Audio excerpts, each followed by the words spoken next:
qui nous enjoint sur la vidéo. D'abord, je vous remercie tous d'être là pour cette redite de soutenance. Donc, c'est une soutenance qui a été réalisée le 12 octobre. Donc voilà, donc là, on a refait cette redite pour que tout le monde puisse la voir parce que ce n'est pas forcément évident de se déplacer pour tout le monde.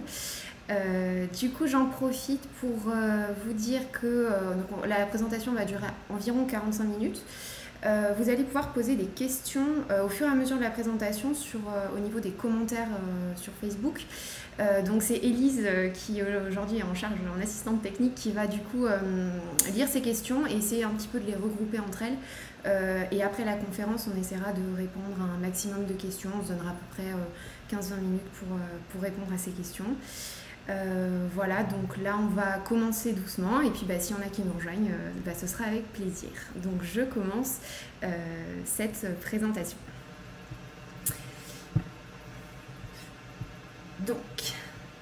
Donc cette soutenance de thèse, elle a été réalisée sur le thème de la résistance de Varroa destructor aux acaricides et notamment quelle est la conséquence sur l'efficacité des traitements.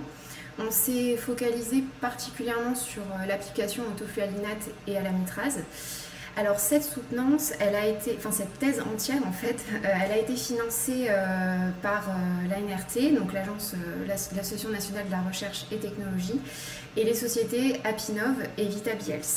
Et en partenariat, on était également avec l'Institut de recherche sur la biologie de l'insecte, qui est donc à l'université de Tours. Donc c'est pour ça que cette thèse a été soutenue à Tours, donc le 12 octobre. Alors, au niveau du plan de cette soutenance, donc on va commencer par un petit contexte, et puis on va voir ensuite l'évaluation des résistances, comment on a évalué les résistances en France, donc comme je l'ai dit, particulièrement à l'amitrase et au toflualinate. Puis on partira sur une partie un peu différente, ça va être de la modélisation, pour essayer de comprendre comment les résistances vont influencer l'efficacité des traitements.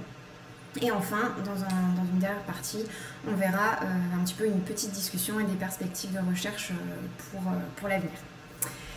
Alors, Varroa destructor, si vous êtes apiculteur, vous en avez forcément entendu parler, donc j'ai mis quelques photos pour le voir un petit peu de plus près. Il s'agit d'un parasite de l'abeille, donc notre abeille Apis mellifera, mais il faut savoir que son hôte d'origine c'est Apis cerana, donc une abeille asiatique. Et donc Varroa destructor a coévolué avec cette abeille, et puis dans les années 60-50, il a décidé de changer d'hôte, et donc à ce moment-là il a infesté nos colonies d'abeilles mellifères, et il s'est répandu depuis mondialement. Comme vous pouvez le voir sur la carte, vous avez vu, vous avez des points qui sont violets et des points rouges. Ça décrit les différents écotypes de varroa qu'on retrouve dans le monde actuellement. Donc on a un écotype coréen, comme vous voyez en France c'est notre cas, c'est cet écotype qui infeste nos abeilles. Et sinon un écotype japonais plutôt en Amérique du Nord et un petit peu en Amérique du Sud. Alors le varroa, comme vous le savez, c'est un petit peu un problème puisque c'est un parasite, on l'a dit, et surtout il se nourrit des corps gras et de l'hémolymphe sur nos abeilles. Et la particularité qu'il a, c'est qu'il a tendance à se nourrir plutôt sur la face ventrale, comme on peut le voir sur cette figure. Et donc, le fait qu'il se nourrit sur cette face ventrale, c'est qu'on ne le voit pas. Donc ça, c'est un petit peu un problème lorsqu'on essaie de gérer le varroa. Alors, autre particularité, surtout qui est très importante quand on va parler traitement, c'est que le varroa, on le distingue en deux phases. D'abord, une phase de dispersion, donc qu'on appelait aussi phorétique, donc on a tendance à l'appeler un petit peu phorétique encore. Donc c'est une phase au moment quand il est sur les abeilles adultes, comme on peut le voir sur cette photo. Mais la plupart du temps, en fait, il est dans une autre phase qu'on appelle la phase de reproduction. Donc là, je vous ai mis une petite photo en bas à droite. Sur cette photo, vous pouvez voir une femelle varroa qui est en cours de reproduction, du coup. Et la particularité, c'est que c'est dans le couvain. Donc en fait, une fois de plus, c'est caché dans la colonie. Donc vous ne pouvez pas le voir en ouvrant simplement votre colonie. Et alors, comment ça se passe au niveau de cette reproduction? Vous avez donc votre varroa qui va infester votre abeille adulte, donc en phase phorétique, qui va à J+8 environ infester une jeune larve. Et puis, il va attendre tranquillement que cette larve se fasse operculer. Et une fois que la cellule est operculée, il va pouvoir commencer enfin son cycle de reproduction. Et à ce moment-là, il va se reproduire et à terme, lorsque l'abeille va naître, puisque l'abeille va naître, c'est un parasite mais il ne va pas tuer son hôte directement, l'abeille va naître et puis vous allez avoir donc la jeune fondatrice qui va ressortir avec, en théorie, 2 de ses filles qui vont pouvoir à leur tour repasser en phase phorétique et continuer à se reproduire, etc. Donc, et c'est un cycle qui en général, qu'on pense, qui est répété environ 3 fois jusqu'à la mort du varroa. Et le problème de tout ça, on l'a dit, toujours varroa est un parasite et je vous ai dit il se nourrit de corps gras. Le problème des corps gras, c'est qu'on pense souvent à simplement de la graisse, mais chez les abeilles, c'est vraiment un organe à part entière et notamment il a un rôle primordial dans tout ce qui va être immunité chez l'abeille.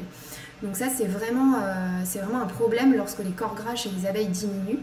Et en plus de se nourrir de corps gras, il va en plus transmettre des virus. Et à ce moment-là, tout ça mis ensemble, ça va entraîner une diminution de la longévité des abeilles et également une diminution d'action, donc des activités des abeilles dans la colonie. Et donc bien sûr, toutes ces petites choses à l'échelle individuelle, ça va entraîner des conséquences à l'échelle de la colonie entière.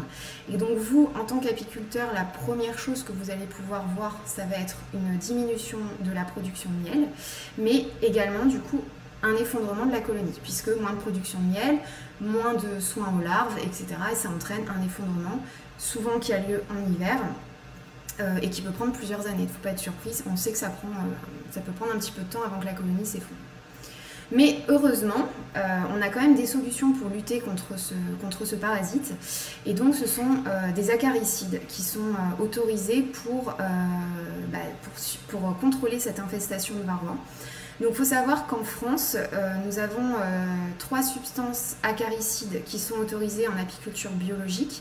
Vous avez le thymol, avec 3 médicaments qui ont l'autorisation de mise sur le marché, l'acide oxalique, avec 3 également, et l'acide formique, avec 2, donc un nouveau qui est sorti cette année, pour traiter le varroa. En apiculture conventionnelle, vous avez également 3 substances actives. La flumétrine avec 2 médicaments, le tofluvalinate avec l'apistan.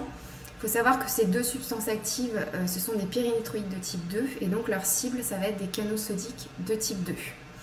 Et la dernière substance acaricide autorisée en conventionnel, c'est l'amitrase, avec donc l'apitrase et l'apivare, dont la cible cette fois-ci, ça va être le récepteur de l'octopamine. Et donc il faut savoir que l'amitrase est la substance active la plus utilisée, alors en France mais également mondialement, donc c'est une substance qui a vraiment l'étude de cette substance est un enjeu important dans le monde apicole. Alors autre petite chose bien sûr qui complexifie encore tout ça, ça va être, je vous ai dit varroa il se cache dans le couvain et ça on va avoir un problème puisque les acaricides dont je vous ai parlé, la plupart, excepté l'acide formique, vont agir uniquement par contact, c'est-à-dire qu'il faut que le varroa il entre en contact avec la substance pour qu'il soit tué. Et donc le problème c'est que lorsqu'il est caché dans le couvain, à ce moment-là, l'acaricide ne va pas fonctionner. Donc comme je vous l'ai présenté sur ce graphique, vous voyez, donc vous avez les saisons au niveau du cercle et puis en jaune vous avez la quantité d'abeilles adultes, en marron le couvain et en bleu clair, on va regarder que le bleu clair, le couvain des abeilles d'hiver. Et ce qu'on voit, c'est que les petits points rouges représentent une proportion de varroa. On voit que les varrois, quand même, les points rouges, ils sont bien présents plutôt dans le marron et dans le bleu clair, c'est-à-dire là où il y a le couvain.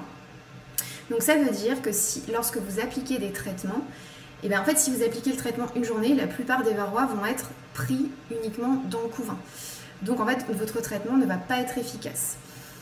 C'est pour ça que pour que les traitements soient efficaces, on utilise des traitements de longue durée, donc qui sont sur plusieurs semaines, pour que ça prenne un cycle, au moins 2 cycles complets de reproduction du varroa. Donc on attend que les varrois sortent pour se faire contaminer et espérer qu'ils meurent, qu'ils ne repartent pas en phase de reproduction.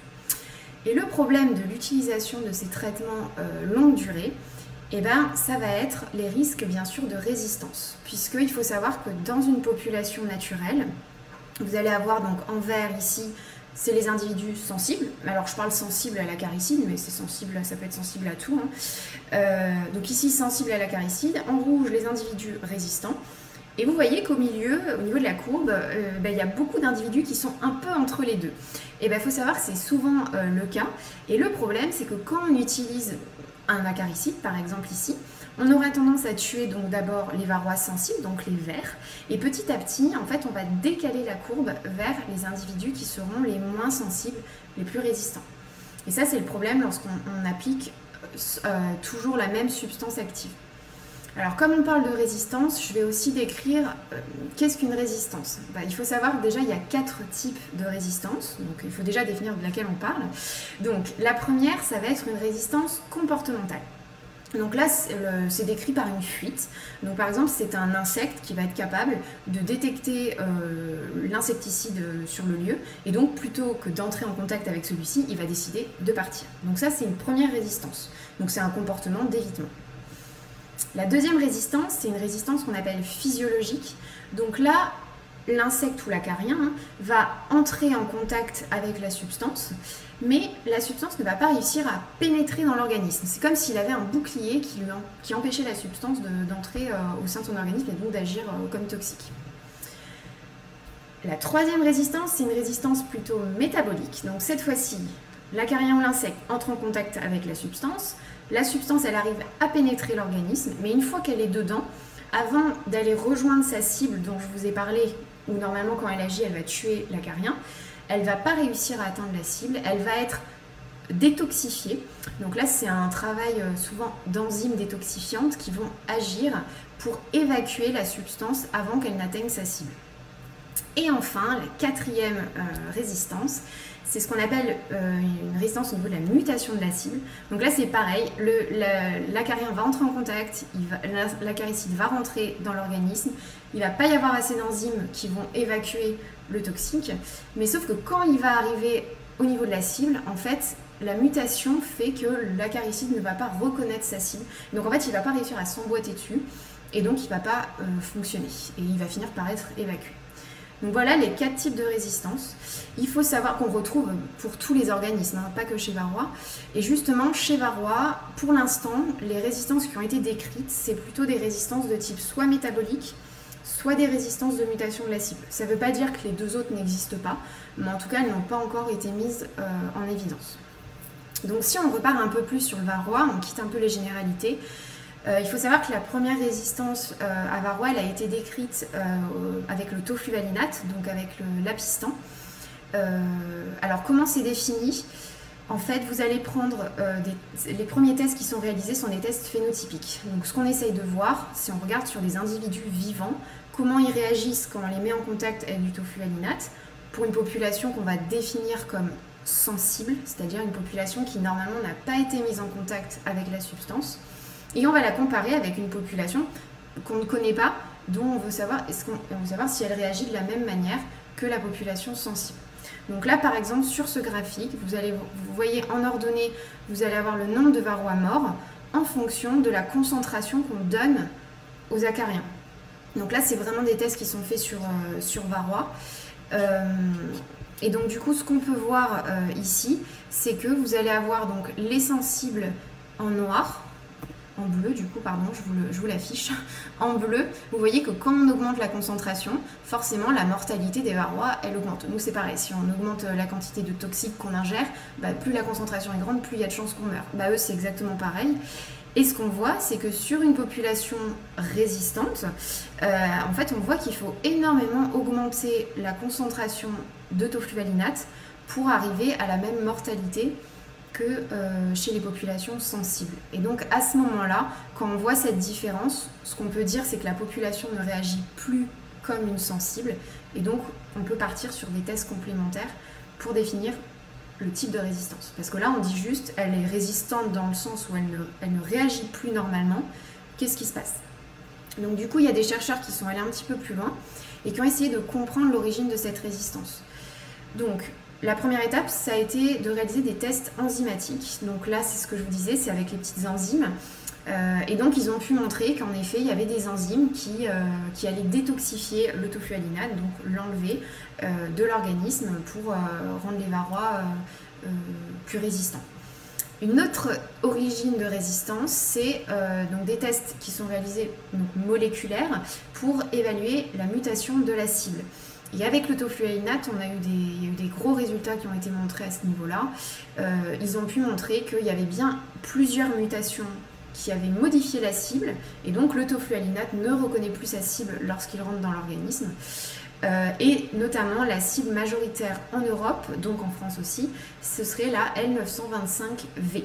Donc ça, on en reparlera un petit peu plus tard. Et c'est cette mutation qui expliquerait pourquoi le toflualinate n'est plus efficace. Concernant l'amitrase, ça va être un petit peu plus court. C'est pareil, hein, les premiers tests ont été réalisés dans les années même 2000, hein, les tout premiers. Comme d'habitude, ce sont des tests phénotypiques qui sont réalisés pour déjà établir si une population réagit comme la sensible ou pas. C'est la première question qu'on se pose.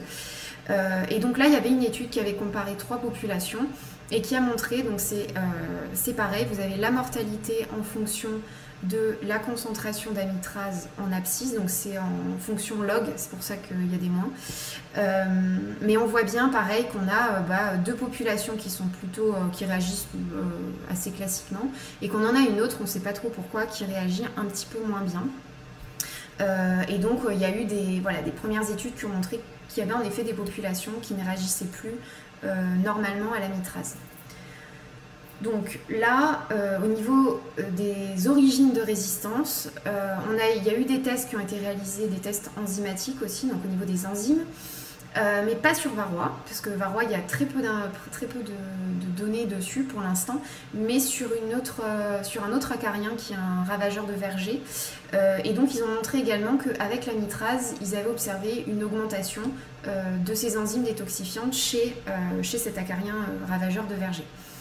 Concernant les tests moléculaires, c'est pareil, rien n'a été fait sur varroa, mais il y a pareil une tique, donc là c'est plutôt dans les élevages, qui aurait également une mutation du récepteur de l'octopamine qui fait que l'amitrase n'est plus du tout efficace lorsqu'il pénètre l'organisme de cet acarien. Donc en effet, ce qu'on peut voir, c'est que sur varroa, pour l'instant, on a pas mal d'informations sur le toflualinate, mais par contre sur l'amitrase, c'est assez, on a plutôt peu d'informations, donc on n'a pas d'idée sur l'origine de la résistance pour l'instant, mais en tout cas ce qu'on sait, c'est qu'il y a certains autres acariens qui présentent quand même une résistance à l'amitrase. Et en parallèle de ces résultats-là, donc c'est cette bibliographie qu'on a sur les autres acariens, ce qu'on observe nous sur le terrain, donc c'est des suivis d'efficacité qui sont réalisés notamment par la FNOSAD. Donc là, ce que vous avez en ordonnée, c'est le pourcentage de varroa mort en fonction de la durée de traitement. Donc ici, c'était avec l'apitrase, donc l'apitrase qui est un médicament avec de l'amitrase. On voit qu'en fait, alors il y a des années où ça fonctionnait, on avait une très bonne efficacité, vers 97%. Et puis par exemple, en 2019, s'est passé quelque chose et l'efficacité a diminué à 90%. Et donc, l'une des questions qu'on s'est posées aussi lorsque cette thèse a démarré, c'est est-ce que la résistance peut expliquer ce qu'on observe sur le terrain, c'est-à-dire des fois, on va avoir des ruchers où on va avoir une baisse d'efficacité. Donc ça, c'était vraiment la question terrain plus technique qu'on s'était posée. Donc en fait, plus généralement, les 3 questions de cette thèse, c'était, la première, c'était quel est l'état de résistance des varrois au toflualinate et à l'amitrase en France, parce que même pour le toflualinate, je vous ai dit que ça a été fait, mais ça a été fait il y a plus de 20 ans.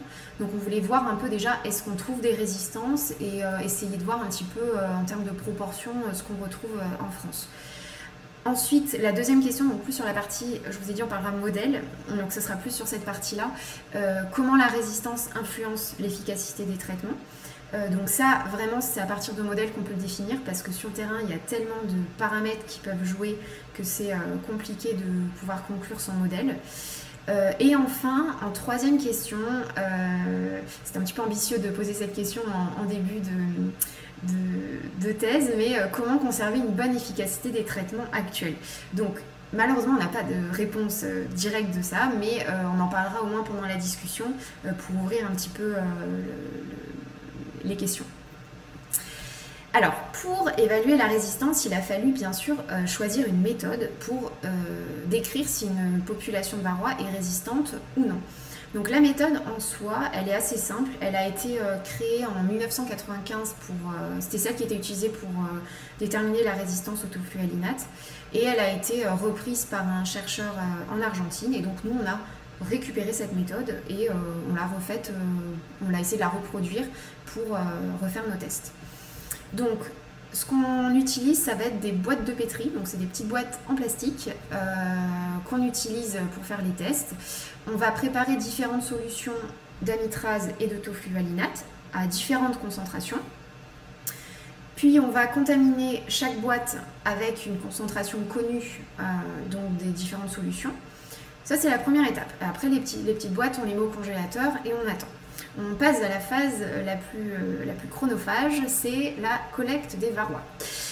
Parce que pour faire nos tests, il nous faut des varrois bien vivants, puisqu'on veut savoir s'ils meurent lorsqu'on les met en contact avec l'acaricide.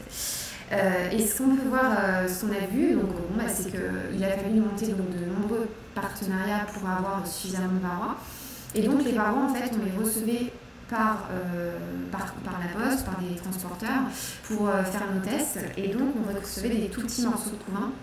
Donc il fallait récupérer, collecter les varrois dans le couvain pour en récupérer suffisamment. Et là, ce qu'on a vu, c'est qu'il fallait quand même un certain nombre de varrois pour que les résultats soient assez fiables.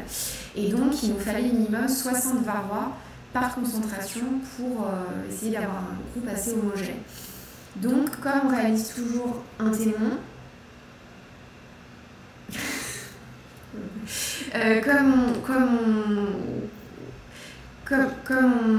attendez, pardon, j'ai un petit problème technique. Pardon, 2 secondes.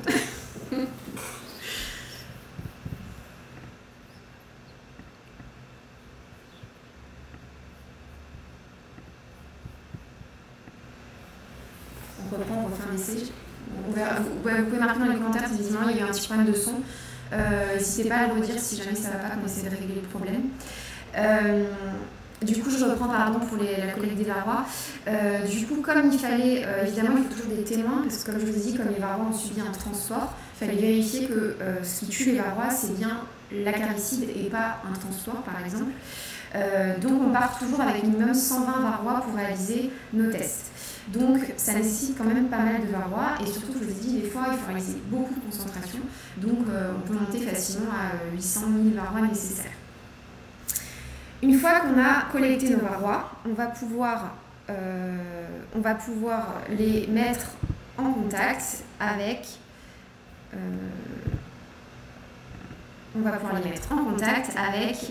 la substance acaricide.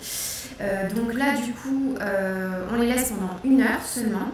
Puis au bout d'1 heure, on va les transférer dans des boîtes qui sont non contaminées et on vient observer la mortalité à 24 heures. Alors, lorsqu'on vient observer la mortalité, c'est exactement la même graphique que je vous ai présentée tout à l'heure. On va avoir du coup le taux de mortalité en fonction de la concentration. Et donc, ce qu'on essaie d'observer, c'est comment varie cette concentration, cette mortalité en fonction de la concentration.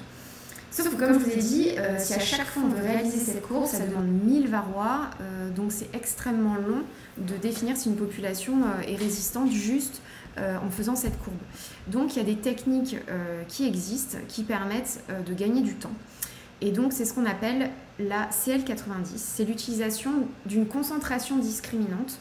Et cette concentration, elle correspond à la concentration qui tue 90% de la population sensible. Donc une fois qu'en fait on a déterminé notre population sensible, Donc là, il a fallu aller les chercher chez les apiculteurs qui étaient loin des zones de transhumance, qui ne traitaient pas avec de l'amitrase ou du toflualinate. Enfin voilà, ça c'était assez long aussi.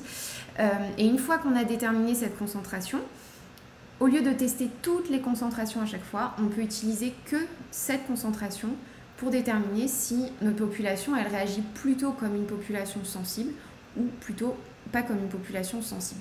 Donc par exemple, là sur le graphique, on peut voir que la population sensible en bleu, elle va mourir à 90% à la CL90. Mais par contre, la population rouge résistante, vous voyez qu'elle est plutôt, à la CL90, elle a une mortalité plutôt de 15-20%. Donc là, on voit bien qu'il y a une différence de réaction à la substance acaricide. Donc ces concentrations, bien sûr, il a fallu la définir pour l'amitrase et pour le toflualinate. Donc pour l'amitrase, on est à 0,4 microgrammes par millilitre et pour le toflualinate, on est à 20 microgrammes par millilitre. Mais ça, du coup, on a voulu aussi aller un petit peu plus loin parce que quand on recevait des échantillons de varroa, on récupérait un petit morceau de couvain et on voulait savoir si est-ce que ce morceau de couvain il représente bien la sensibilité finalement un peu plus globale de la ruche, voire du rucher. Alors au niveau du cadre, on a bien la même sensibilité, on a échantillonné exprès sur plusieurs endroits du cadre et on n'a pas eu de variabilité.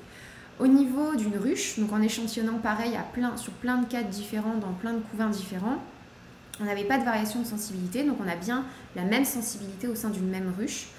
Par contre, lorsqu'on l'a fait au niveau d'un rucher, on s'est aperçu, donc on l'a fait sur 7 ruchers différents, et il y avait un des ruchers où on avait quand même des ruches qui avaient une sensibilité un peu différente des autres. Donc ça veut dire que, attention, lorsqu'on récupère un morceau de couvain, c'est pas forcément représentatif de tout le rucher. Donc ça veut dire que ça allait encore moins au niveau d'un département ou de plusieurs ruchers. Donc attention en termes d'interprétation des résultats, puisque là c'est vraiment, des fois on reçoit seulement finalement une donnée d'une seule ruche. Et en plus, du coup, on a décidé de faire des classes de sensibilité. Donc je vous parle depuis tout à l'heure de pourcentage de mortalité. Et bien lorsqu'on a des populations où la mortalité elle était inférieure à 40% à la CL90, on a décidé que cette population présentait une résistance forte. Si la mortalité est comprise entre 40 et 75%, on a une résistance plutôt modérée. Et si la mortalité est supérieure à 75%, alors on a une population qui est dite sensible. Et donc ces 3 classes, ça nous a permis d'arriver sur ce graphique. Donc il y a une cartographie des sensibilités amitrase toflualinate, donc des différentes données qu'on a pu échantillonner. Comme vous le voyez, ça ne représente pas l'ensemble de la France, puisqu'il y a quand même des points où on n'a pas de données. Mais ça permet quand même d'avoir un petit peu une idée de ce qu'on voit. Et ce qu'on voit, c'est qu'on a une grande variabilité de sensibilité en fonction des populations qui ont été prélevées. Donc on a à la fois des sensibles et à la fois des résistants, que ce soit pour l'amitrase ou le tofluvalinate. Donc la question bien sûr qu'on se pose tous, c'est qu'est-ce qui fait que certaines populations sont sensibles et que d'autres sont résistantes. Donc on a essayé un petit peu de se poser la question. Donc là, ce que vous voyez sur ce graphique, c'est la mortalité moyenne des populations de varroa. Donc là, c'est vraiment le pourcentage de mortalité, enfin le taux de mortalité ici, pardon, en fonction du type d'apiculteur. Donc si on regarde le premier graphique à gauche, au niveau du petit box plot rouge, vous voyez ici, donc chaque point représente une population. Et en fait, chaque population correspond à un taux de mortalité chez des apiculteurs qui sont bio. Et donc là, ici, on est pour le toflualinate. Donc, chez des apiculteurs bio qui nous ont envoyé des varrois, lorsqu'on a testé la sensibilité au toflualinate, on avait une sensibilité qui était bonne puisqu'on voit que la mortalité est assez élevée. Donc, les varrois sont sensibles au toflualinate. Si on regarde chez les apiculteurs en conventionnel, donc le petit box plot bleu à côté, on voit qu'on a beaucoup de points qui sont vers le haut et aussi quelques points qui sont vers le bas. Donc, pourquoi on a autant de points de population qui sont sensibles chez les apiculteurs conventionnels? C'est parce que souvent ces apiculteurs n'utilisent plus de tofluvalinate.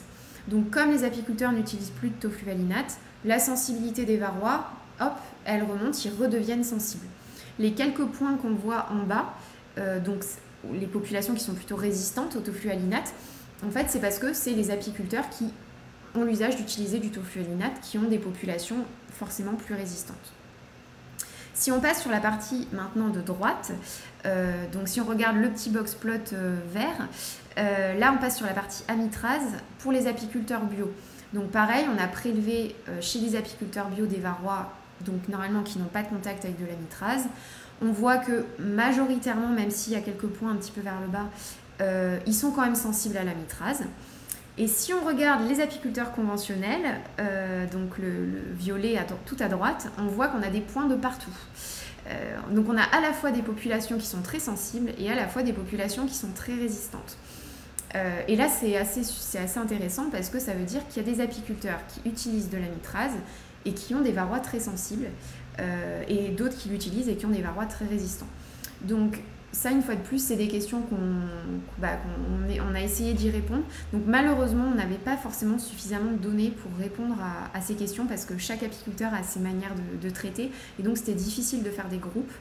Mais je vous présente juste un graphique où il y a très peu de données où on a vu que je n'ai pas mis le graphique, mais je vous en parle. Juste que on s'est posé la question du respect de durée de traitement. Donc la durée de traitement, bien sûr, pourrait jouer un rôle dans l'évolution de la résistance. C'est-à-dire que plus un apiculteur va laisser longtemps, par exemple, ses lanières, plus il y a un risque de développer une résistance. Mais malheureusement, on n'a pas toujours ces données-là, donc c'était difficile de conclure. La lutte alternée aussi pouvait peut-être expliquer pourquoi certains apiculteurs ont moins de résistance que d'autres, mais c'était aussi, on avait suffisamment peu de données pas suffisamment de données pour conclure. Et enfin, bien sûr, l'utilisation de traitements AMM, donc avec d'autorisation de mise sur le marché, et hors AMM. Puisque lorsqu'on utilise des traitements hors autorisation de mise sur le marché, évidemment, on contrôle moins les doses et donc on peut avoir des concentrations plus élevées qui peuvent aussi entraîner des résistances. Mais malheureusement, on n'a pas forcément pu conclure sur ces pistes, même si ça reste forcément à discuter. Autre petite chose quand même, c'est que nos petits varrois, donc on a pu faire cette cartographie, mais surtout on a pu aussi définir l'origine, apporter des informations sur l'origine des résistances. Et donc ils ont un petit peu voyagé. Donc une fois qu'ils ont été testés dans notre laboratoire, on les a envoyés à Sophia Antipolis pour faire des tests pour essayer d'évaluer l'origine de la résistance au toflualinate. Et donc, dans cette étude, c'est la mutation dont je vous avais parlé, la L925V, qui serait responsable de la résistance au toflualinate chez les varrois. Donc, elle a été analysée en fait chez tous les individus qu'on a récoltés nous. Ils ont identifié si les varrois présentaient ou non la résistance. Et donc, ce qu'ils ont pu montrer, c'est que tous les varrois qui étaient sensibles, on avait une corrélation entre les varrois sensibles et les varrois qui ne présentaient pas la mutation, donc à 99%. Et les varrois qui, chez nous, étaient considérés comme résistants, qui présentaient à 89% la mutation L925V. Donc ça veut dire que c'est assez encourageant parce que la mutation explique quand même bien en partie pourquoi on a des varrois résistants. Et du coup, ce qu'on observe aussi nous en laboratoire, ça représente bien en fait ce qu'on retrouve en termes de mutation. Donc c'était vraiment des résultats très complémentaires qui sont vraiment très intéressants. Donc on est encore en train de continuer à travailler sur cette collaboration. Et enfin, les varrois ont fait un autre voyage, cette fois ils sont allés un peu plus au sud, en Espagne. Et ici, on a essayé de chercher une origine de résistance pour l'amitrase. Et donc, c'est une mutation sur les récepteurs de l'octopamine qui a été mise en évidence. Alors, pour l'instant, c'est une étude, l'article a été mis est en soumission, donc c'est pas encore publié. Mais voilà, c'est une mutation, la N87S, qui a été retrouvée dans les échantillons français et la Y215H pour des échantillons des États-Unis. Donc, tout comme le toflualinate, les mutations ne sont pas les mêmes en fonction des endroits où vont se trouver les populations. Donc pour conclure sur cette partie, ce qu'on a vu, c'est que finalement le test phénotypique, son intérêt, alors le souci c'est qu'il est très long à mettre en place, mais par contre il va englober tous les types de résistance. C'est-à-dire qu'on va à la fois avoir des varrois qui vont résister peut-être à cause d'une résistance métabolique ou une mutation de la cible également.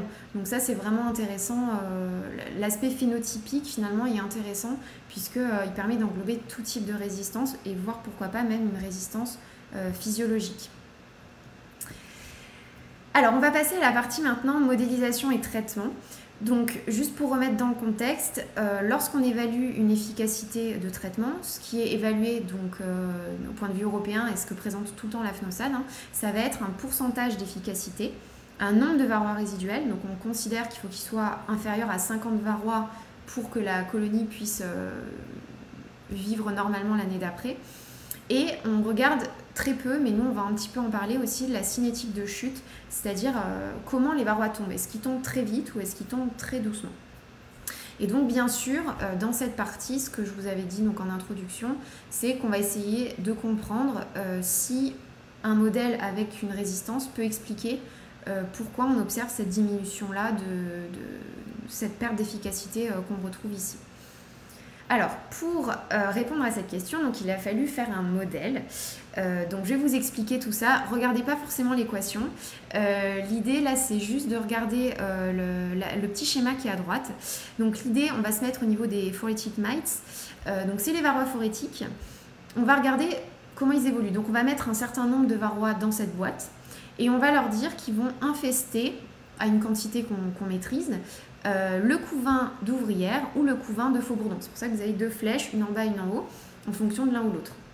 Les varrois dans cette deuxième boîte, ils vont se reproduire et après ils vont émerger chacun et retourner dans la première boîte en phase phorétique du coup. Donc ça c'est vraiment le schéma, le cycle en fait du varroa. Et bien sûr vous allez avoir un taux de mortalité donc, avec la flèche qui part à gauche. Donc ça c'est la base de notre modèle. Ce que nous, on a voulu voir, c'est comment un traitement, et notamment on est parti sur Apivar, puisque c'est celui, comme on a dit, qui est le plus étudié, donc on a voulu un petit peu regarder comment ça se passait. Comment Apivar va modifier la population de varrois lorsqu'il va être mis dans la ruche. Et donc là, à ce moment-là, on est parti sur, on a ajouté des paramètres traitement, dont notamment la période, donc on a fixé la période de traitement en 8 août, la durée de traitement 10 semaines, puisque Apivar c'est un traitement de 10 semaines. Et nous, la seule chose qu'on a fait varier finalement, c'est le taux de mortalité quotidien.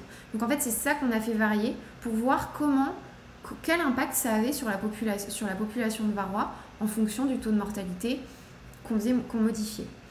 Et donc la simulation de la résistance, finalement, elle est passée par cette variation de taux. Si on réduit le taux de mortalité, on augmente la résistance des varrois. Voilà. C'est comme ça qu'on a réussi à le simuler dans le modèle. Alors ce qu'on observe en fait au niveau du modèle, ça va être ce type de graphique. Donc vous allez avoir votre population de varrois en bleu qui va varier. Donc il fait des cycles parce qu'il rentre dans le couvain, il ressort, il rentre dans le couvain, il ressort. Et là ce qu'on voit c'est que donc, sur 2 ans, pour avoir une population de varrois qui est stabilisée sur 2 années de suite, sans aucun autre traitement, juste avec un traitement de 10 semaines, il faut une efficacité de 98,7%. Ça veut dire que si vous êtes en dessous, l'année d'après, vous en aurez beaucoup plus. Alors après, attention, ça c'est un modèle, c'est dans nos conditions à nous. Voilà, ça c'est vraiment, ça reste un modèle. Mais ce qu'on a montré du coup aussi, c'est que avec par exemple une efficacité de 95%, donc c'est souvent la base qu'on utilise pour définir si un traitement il est efficace. Avec notre modèle qui a quand même une rupture de ponte en plus assez longue, on voit que 95%, la deuxième année, la population de varrois, elle explose. Donc en fait, d'après ce modèle-là, il faudrait quand même une efficacité plutôt entre 98 et 99% pour avoir une stabilisation de la population. Donc ça, c'était une des bases du modèle. Et donc, bien sûr, ce qu'on a voulu voir un petit peu plus loin, c'est comment la résistance va du coup influencer la population. Et donc, si on part sur... Donc là, c'est exactement le même graphique, c'est juste que j'ai zoomé à l'endroit où on met le traitement. Et donc là, ce qu'on voit, c'est que quand on n'a pas de résistance, donc on a une stabilisation de la population, on a la population de varrois qui va diminuer pour se stabiliser très bas pour l'année d'après. Si on a simulé une résistance de 20%, on va avoir une efficacité de 97%. Donc on va dire 97%, c'est plutôt une bonne efficacité en soi. On voit qu'il y a un nombre de varroa qui est un petit résiduel qui va être un petit peu plus important, mais bon, ça va. Si on simule une résistance de 40% dans la population, on va avoir une efficacité de 92%. Vous voyez que la population de varroa, quand même, elle commence à être quand même assez importante en fin de saison. Donc là, on a 92%. Donc 92%, on a tendance aussi à se dire, bon, 92%, ça va. Mais en fait, 92%, selon le taux de varroa que vous aviez en pré-traitement, ça peut amener quand même beaucoup de varroa encore en fin de saison. Et après, on a simulé une résistance à 60%. Et avec une résistance à 60%, alors là, vous voyez bien que quasiment à la fin de l'année, la population de varroa, elle est quasiment au même endroit qu'au début du traitement. Ça ne veut pas dire que le traitement n'a pas du tout fonctionné, puisqu'il a quand même tué une partie des varroa, mais qu'en fait, vous n'avez pas du tout réduit l'infestation pour la fin d'année. Et là, on retombe sur des efficacités, par contre, de 78%, donc c'est quand même assez bas. Et ce qui est intéressant, c'est que on a pu faire que quelques essais, donc pas beaucoup non plus, mais on a testé la sensibilité de certains varroa en laboratoire avant que le traitement soit appliqué. Et on avait des résistances moyennes de ces varroa à 60%. Donc c'est des varroa qui étaient assez résistants, des populations assez résistantes. Et l'efficacité moyenne sur le rucher, parce qu'on a testé une dizaine de ruches sur le rucher, l'efficacité moyenne était de 81% sur le rucher. Donc malheureusement, on n'a pas suffisamment de données pour faire une réelle corrélation, mais ce qu'on peut voir, c'est qu'entre le modèle et ce qu'on a observé en laboratoire et sur le terrain, on a vraiment des résultats qui sont similaires. Donc en fait, le modèle semble quand même bien expliquer ce qu'on retrouve sur le terrain. Donc ça veut dire que finalement, si on met ça un peu sous forme de schéma, lorsqu'on a une population sensible, c'est-à-dire d'après le modèle qui serait comprise entre 0 et 20%, on aurait une efficacité de 97 à 100% sur le terrain. Donc le traitement hivernal, il est recommandé, parce que si vous aviez quand même beaucoup de varroa en début de traitement, c'est bien de rabaisser un petit peu l'infestation. Si vous avez une population qui est modérément résistante, c'est-à-dire avec une proportion de résistants entre 20 et 60%, on a une efficacité qui est entre 80 et 97%. Donc là, c'est très très large, vous pouvez avoir un petit peu de tout. Et là, à ce moment-là, évidemment que le traitement hivernal va être obligatoire parce que si vous êtes plutôt sur du 90%, 85%, il va falloir absolument rabaisser la charge de varroa. Donc c'est pour ça qu'on utilise aussi de plus en plus le traitement probablement hivernal. Et bien sûr, si vous êtes sur des populations qui sont fortement résistantes, donc là avec une résistance supérieure à 60%, là votre efficacité moyenne va être inférieure à 80%. Et donc même un traitement hivernal, si vous aviez très très très peu de varroa, le traitement hivernal peut peut-être suffire. Mais si vous aviez quand même trop de varroa en début de traitement, ça ne sera jamais suffisant. Et donc des fois, là on a probablement un risque d'effondrement, soit dans l'hiver, soit l'année d'après. Alors, la bonne nouvelle quand même là-dedans, c'est que lorsqu'on a fait un petit peu on a regardé la distribution des apiculteurs, des populations qu'on a échantillonnées chez les apiculteurs, et ce qu'on peut voir donc sur ce graphique, c'est un histogramme, une densité en fonction de la sensibilité en bas. Ce qu'on peut voir, c'est que la plupart des populations sont plutôt modérément résistantes ou sensibles. On a quand même très peu de résistants. Donc la bonne nouvelle, c'est que la plupart ne sont pas dans cette phase de résistance forte. Et donc tout le challenge, ça va être d'éviter justement de descendre dans cette résistance qui est importante, parce que là, à ce moment-là, le traitement hivernal ne devient plus suffisant pour gérer l'infestation. Donc la deuxième petite étude qu'on a faite, ça a été aussi de se poser la question de quand on a une résistance, ça influe l'efficacité, mais est-ce qu'on ne pourrait pas aussi, en fonction des différents médicaments, avoir une influence de la galénique? La galénique, ça va être le support de la lanière, par exemple. Donc comment la lanière en fait va libérer la substance active. Et donc à ce moment-là, on a comparé 2 types de traitements à base d'amitrase, donc Apivar et Supatrase, un autre traitement en lanière. Et ce qu'on a observé sur le terrain, c'est le pourcentage de varroa morts cumulés, c'est comme les mêmes courbes que l'afnosade. En vert, on a le nombre de varroa morts cumulés avec Apivar et pardon, c'est l'inverse, je crois. J'ai une erreur. En vert, c'est Supatrase et en bleu, c'est Apivar. Et en fait, ce qu'on voit, c'est que celui qui est en vert, bon, de toute façon, peu importe, ce qui est intéressant, c'est de voir qu'il y a des traitements qui ne fonctionnent pas du tout différemment. Donc, c'est-à-dire qu'il y en a un qui va tuer beaucoup plus vite que l'autre.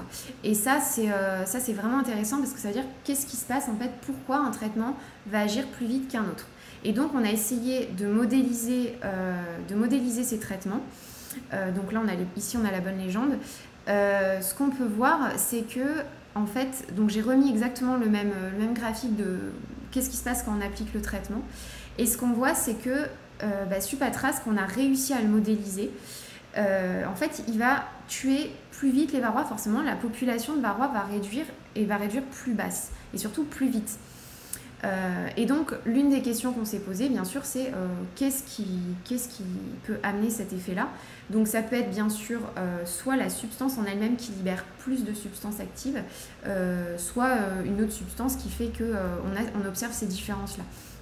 Donc, bien sûr, ça laisse entendre quand même des choses intéressantes pour la suite des traitements, qu'il y aurait un effet traitement sur la population de varrois.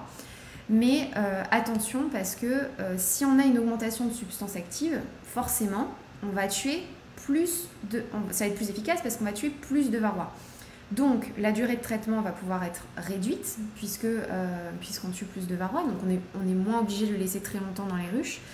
Par contre, le revers de la médaille, c'est que forcément, si on augmente la quantité de substances actives, on prend aussi le risque d'augmenter le risque de résistance. Donc finalement, cet effet traitement, il existe. Après, il va falloir trouver vraiment le bon compromis pour ne pas surexprimer une résistance non plus. Donc pour conclure, pour ouvrir un petit peu les résultats que je vous ai présentés, les tests phénotypiques ils nous ont permis de mettre en évidence en France donc, des résistances au toflualinate et des résistances à l'amitrase. On a pu voir aussi qu'il y avait une relation entre tests moléculaires et les tests phénotypiques qu'on a observés sur qu'il y a eu en laboratoire. Ces résultats, ces résistantes, on a dit qu'elles étaient variables, qu'il y avait des populations très résistantes, des populations plutôt sensibles. Et donc à ce moment-là, bien sûr, on remet en cause l'historique des traitements, l'effet traitement, est-ce qu'il n'y a pas un effet direct du traitement sur l'apparition de résistance. Et grâce à un modèle, donc on l'a fait que sur l'amitrase, mais bien sûr il pourrait être fait sur le toflualinate également. Grâce à un modèle, on a pu essayer de modéliser l'impact de ces résistances sur l'efficacité du traitement. Et donc à ce moment-là, on a aussi vu que pour qu'un traitement soit suffisamment efficace, en fait, il faut qu'il ait un pourcentage d'efficacité qui soit quand même assez élevé et que grâce à un traitement hivernal, on arrive quand même à rattraper lorsque l'efficacité baisse un petit peu, même de quelques pourcentages. Ce qu'on a aussi remarqué, bien sûr, quand on ouvre là, hein, c'est que l'amitrase, c'est un peu défini on pourrait la définir comme une résistance qui est plutôt discrète. Alors pourquoi ? Parce qu'en fait, je vais vous apporter le terme de ratio de résistance, donc que j'ai appelé ici RR. Le ratio de résistance, c'est lorsque vous avez une population sensible, vous lui mettez une concentration initiale qui va tuer un certain pourcentage des varrois. Pour tuer des varrois résistants, il faut multiplier par 30, donc c'est des études en moyenne, hein, sur plusieurs études qui ont été faites, il faut multiplier par 30 cette concentration initiale pour tuer les varrois résistants. Vous me dites déjà, multiplier par 30 la concentration, c'est déjà beaucoup, ils sont quand même pas mal résistants. Mais en fait, la plupart du temps, les ratios de résistance sont beaucoup plus élevés. Et donc, par exemple, pour le toflualinate, on est plutôt sur des ratios de résistance de 200. Donc, ça veut dire que quand un varroa est résistant, il faut multiplier par 200 la concentration pour avoir la même mortalité. Et ça, en fait, c'est assez important parce que ça va expliquer pourquoi une légère variation de concentration de substances actives, en fait, peut avoir un impact très important sur la population. Et donc, c'est peut-être pour ça aussi que la résistance à la mitraz, c'est une résistance qui n'est pas aussi visible que sur le toflualinate, parce qu'elle va être plus discrète finalement, parce que le ratio de résistance est beaucoup plus faible. Et donc ça, bien sûr, ça va dépendre. Pourquoi on observe ça? Et bien, ça dépend du type de résistance, et notamment, ça va dépendre de l'espèce et également de la molécule acaricide. Donc, il faut savoir que là, je vous ai donné ces résultats pour la mitraz, pour le varroa, mais les ratios de résistance à la mitraz pour d'autres acariens sont similaires. Donc en fait, ça veut bien dire que c'est plutôt la mitraz qui serait responsable en fait de ce ratio de résistance qui est assez faible, chez les acariens du moins. Donc bien sûr, une des solutions qu'on aimerait aussi parler des solutions, parce que là on parle de c'est aussi intéressant de parler de ça. La solution, ce serait bien sûr d'appliquer une lutte alternée. Alors la lutte alternée, on parle de lutte alternée soit interannuelle, c'est celle dont on entend souvent parler. Là, c'est une rotation des substances acaricides.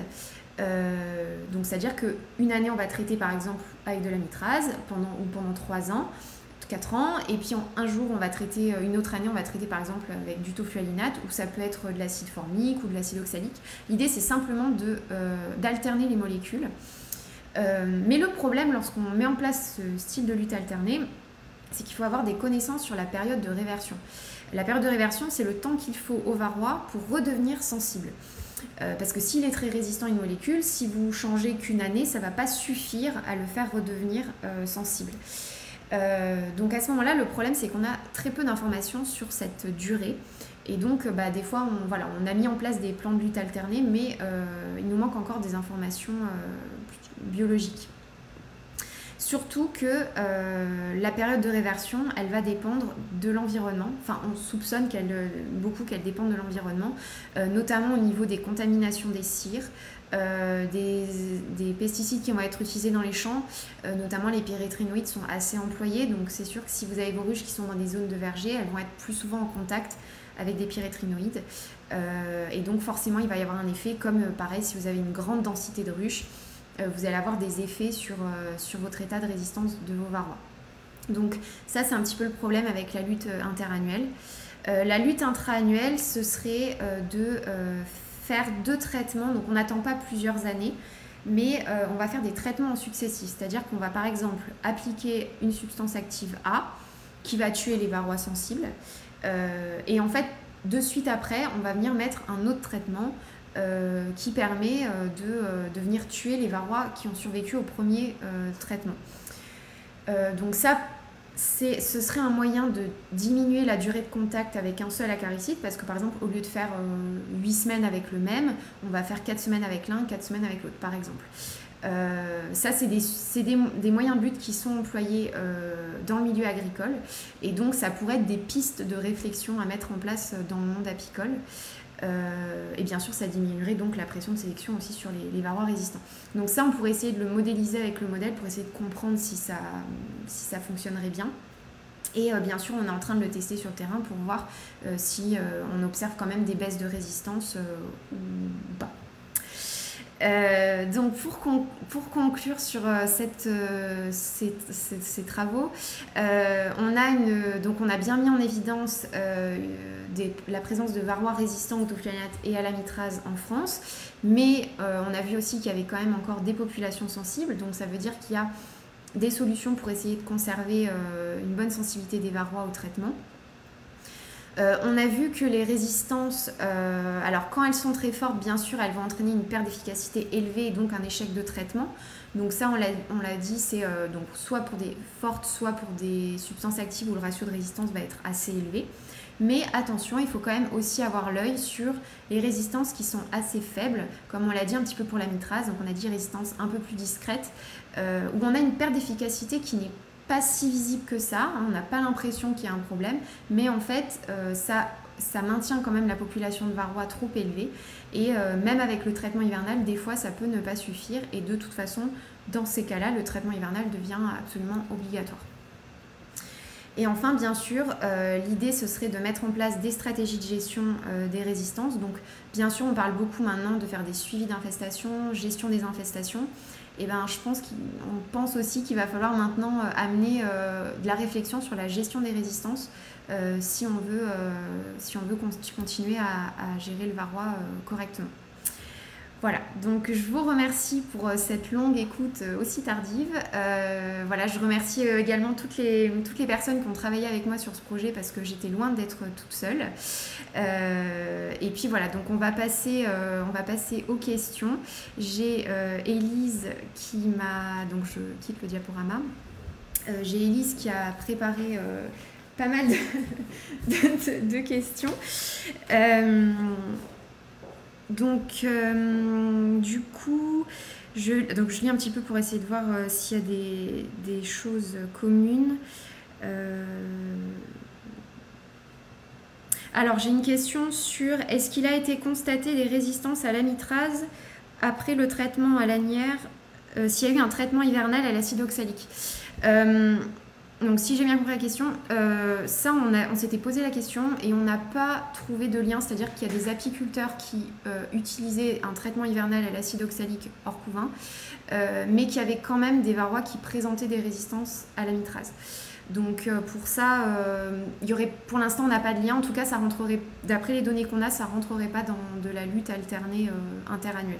Mais ça reste quand même à creuser parce qu'on n'a que très peu de données dessus. Ensuite, j'ai une question. Quelle est la durée de la phase de dispersion?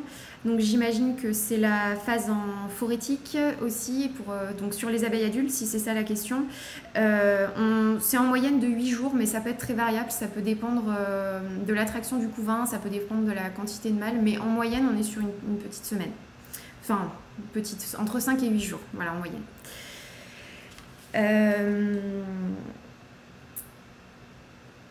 Alors, une autre question donc, sur l'idée de la durée sans exposition d'une population résistante pour qu'elle retrouve sa sensibilité. Donc là, c'est la période de réversion. Et donc, comme j'ai dit, malheureusement, on a un petit peu de données juste sur le toflualinate. Je ne l'ai pas abordé dans la discussion. Sur une population qui était fortement résistante, ils l'ont fait que sur quelques-unes, mais il a fallu attendre 4 ans pour que ça redevienne sensible, mais uniquement pour le toflualinate. Donc comme je vous ai dit, comme la mitraze, ça fonctionne très différemment, on pourrait avoir des résultats complètement différents. Alors, croiser les traitements amitrase, acide oxalique, est-ce une méthode à recommander ou faudrait-il arrêter amitrase un temps donné pour casser cette résistance? Alors quand on dit croiser, donc bien sûr ne pas les mettre ensemble parce que c'est une méthode qui est employée en agriculture de mélanger les substances actives. Mais attention, il faut que ce soit testé avant par les laboratoires pour vérifier qu'il n'y ait pas d'interaction entre les substances actives et donc qu'il n'y ait pas d'effet ni sur les abeilles, ni sur le miel, ni sur les varrois. Donc ça, bien sûr, quand on parle de croiser, vraiment, même moi quand je dis en successif, c'est pas en même temps, on sépare bien les substances actives. Et ben, le fait de mettre en successif, par exemple, les traitements, ça pourrait être un moyen de diminuer la résistance. Mais bien sûr, plus on va enlever la substance active, plus ça va réduire la résistance. Après, le problème, c'est que simplement, peut-être que de le faire juste une année ou deux, ça suffit. Il n'y a peut-être pas besoin de le faire pendant 10 ans, parce que comme vous le savez très bien, que voilà, on a un choix de substance active qui est quand même aussi plus... qui n'est pas non plus très élevé. Donc oui, de l'enlever juste même 1 an ou 2, ça peut suffire. Ça dépend le niveau de résistance. Voilà, une fois de plus aussi. Si vous avez des varrois qui sont un tout petit peu résistants, peut-être qu'1 an ça va suffire. Si vous avez des varrois qui sont très résistants, peut-être qu'il faudra attendre 3 ans ou 4 ans, voilà, ou 10 ans. Voilà, ça on ne sait pas. Ça va dépendre du niveau de résistance. Et pardon, je passe aux suivantes. Alors, comment contrôlez-vous le taux de couvain ou l'absence de couvain durant les 10 semaines de traitement? Alors, c'est pour... alors, il va me manquer des informations, je pense, pour répondre à la question. Les 10 semaines de traitement, Alors, nous, on n'est pas en... Il y a toujours du couvain. Pendant les suivis terrain qu'on a fait, on avait du couvain. Je ne sais pas si c'est ça la question. C'est pour ça qu'on le fait on essaie de le faire sur un grand nombre de ruches. Donc par exemple pour le modèle qui nous a permis de valider le suivi, l'efficacité du traitement, on l'a fait sur une quarantaine de ruches, même un peu plus, pour essayer d'avoir dans un même environnement, pour essayer d'englober. Voilà, c'est le problème, c'est un petit peu le problème quand on réalise des suivis d'efficacité sur le terrain. Évidemment que l'environnement joue un rôle primordial, et notamment la quantité de couvain. C'est sûr que s'il y a un remérage en fin de saison et que vous traitez, tous vos varrois vont passer en phase phorétique ou de dispersion, donc le traitement va être très efficace. Et donc forcément ça crée des biais par rapport aux ruches qui elles n'ont pas reméré et donc ont du couvain. Donc en fait on ne le contrôle pas vraiment, dans le sens où on essaie de prendre un maximum de ruches. Après c'est des ruches qui sont quand même suivies, on sait s'il y a eu un remérage ou pas dans la ruche, et en général quand il y a eu un remérage, ça on les enlève. Mais par contre on n'est pas sûr à 100% des fois qu'il n'y ait pas eu un petit arrêt de ponte de quelques jours. Je ne sais pas si j'ai répondu à la question, mais j'espère. Ne faut-il pas provoquer des arrêts de ponte en fin de mielée pour mieux gérer les traitements et leur efficacité ? Si, bien sûr. Le fait de provoquer des arrêts de ponte, ça augmente l'efficacité des traitements. Alors pourquoi ça augmente l'efficacité ? Simplement parce que tous vos varrois vont passer en phase phorétique sur les abeilles, donc ils vont forcément entrer en contact avec la substance active. Et donc c'est ce qu'on fait avec l'acide oxalique d'ailleurs, hein. C'est un traitement qui est plus court, il faut absolument que les varrois ils entrent en contact avec la substance. Donc bien sûr, c'est pour ça qu'on conseille, quand vous avez des mielées bloquantes en fin de saison, surtout profitez-en, mettez vos lanières ou tout autre traitement à ce moment-là, parce que du coup moins vous avez de couvain, et si vous avez quasiment plus de couvain, votre traitement il va beaucoup mieux fonctionner que si vous avez beaucoup de couvain. Donc oui, c'est une bonne idée. Voilà. Et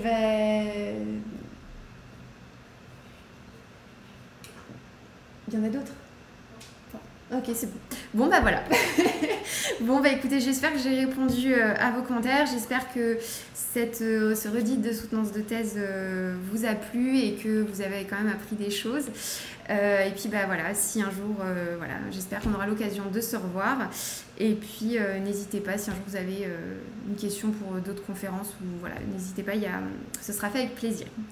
Et écoutez, je vous souhaite une bonne soirée et puis à bientôt.